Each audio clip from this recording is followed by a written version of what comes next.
Yo, what's up? Welcome to another episode of Mostly Low Budget Movie Reviews. I am your host, Clarence. Thank you for tuning in. Now, my apologies for the weekend. I did see the movies I intended to see, but, things got busy, life happens, and I didn't get a chance to record. So what I want to do is this week I am going to drop a couple of episodes for you guys, starting with the movie that's currently streaming number one on Netflix, in America anyway. Now, it's called Luther, the Fallen Son. Now, for those that are unfamiliar, and I know a lot of you are not familiar with this, I should say, this movie is based on a program that aired on the BBC. It's called Luther, starring Idris Elba, and it was an investigative detective type show, similar to Law and Order, with the investigation and the arrest part of it anyway. Now, it was very popular and ran for 5 seasons.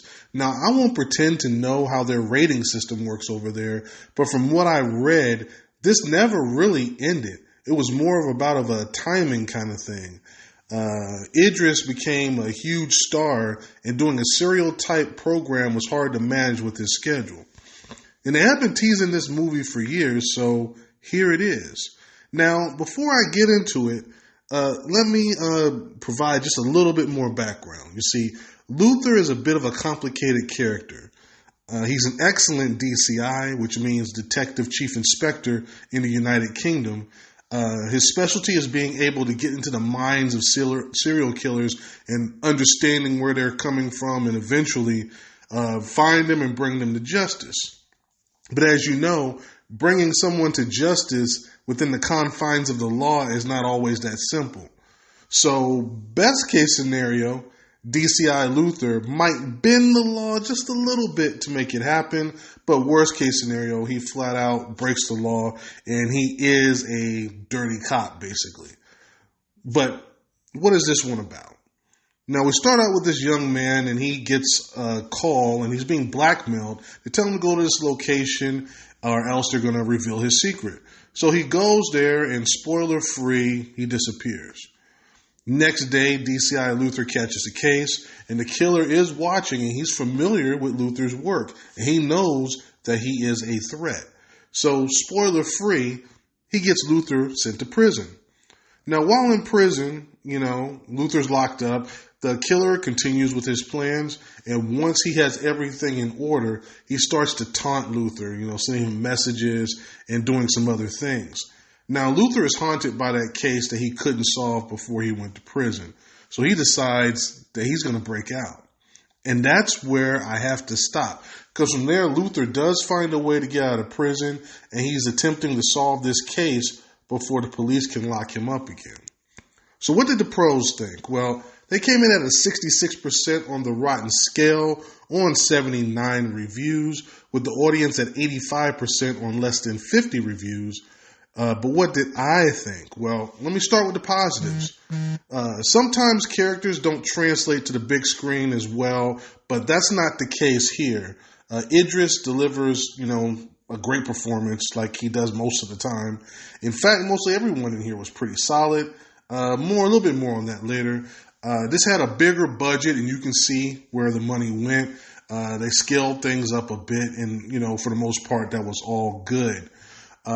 Everything from the settings, the scenes, the story, everything is on a bigger scale. But the story is kind of where I need to start my negatives.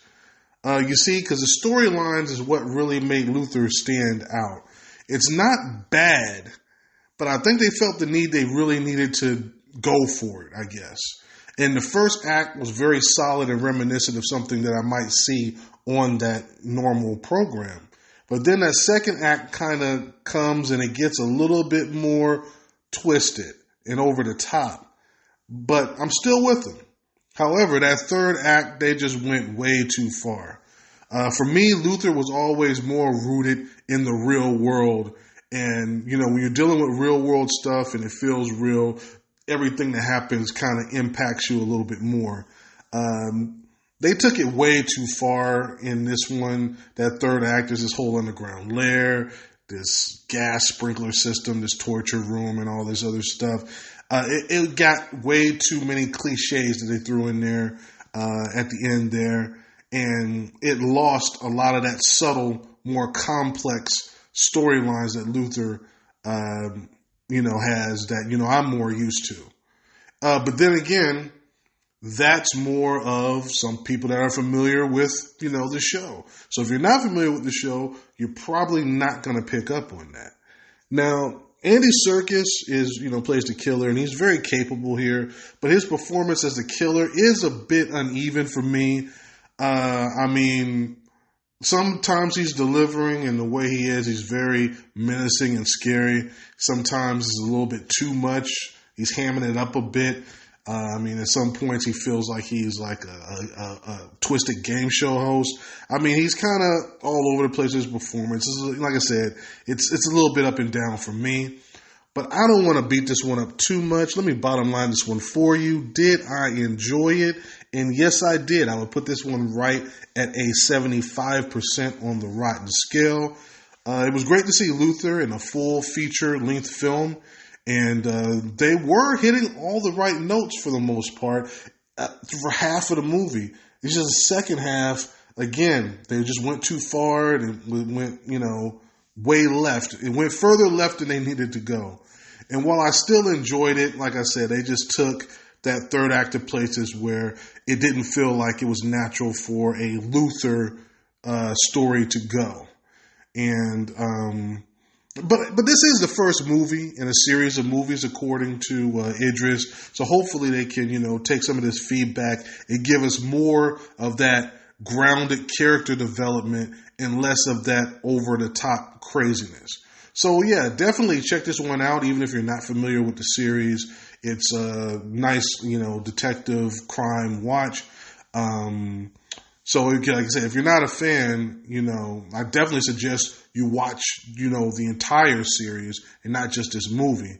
But you might want to watch that after you watch the movie because, like I said, you're going to pick up on some things if you watch the series and then you watch the movie, you're going to have a different perspective of it.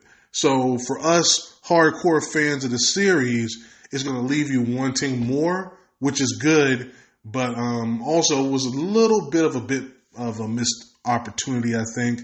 They should have played it a little bit safer, I think.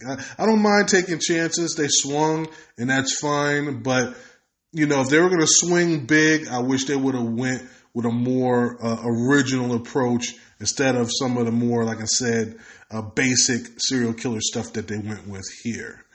But anyway, with that being said, I'm going to close it out right here. If this is your first time, don't make it your last. This has been a Podbean production, mostly low-budget movie reviews with Clarence, up on all streaming platforms, so definitely check me out. And I will be back again this week at some point with another review. And it's going to be several reviews this week, probably. Since I got to get caught up on some other things, because there's movies I've already watched, I just haven't sat down to do the reviews yet. So, yeah, you might get flooded with a bunch of episodes, which is a good thing, I hope, if you listen to me on a regular basis. But anyway, thank you once again for the support. I appreciate it, and I'll see you guys next time. Peace.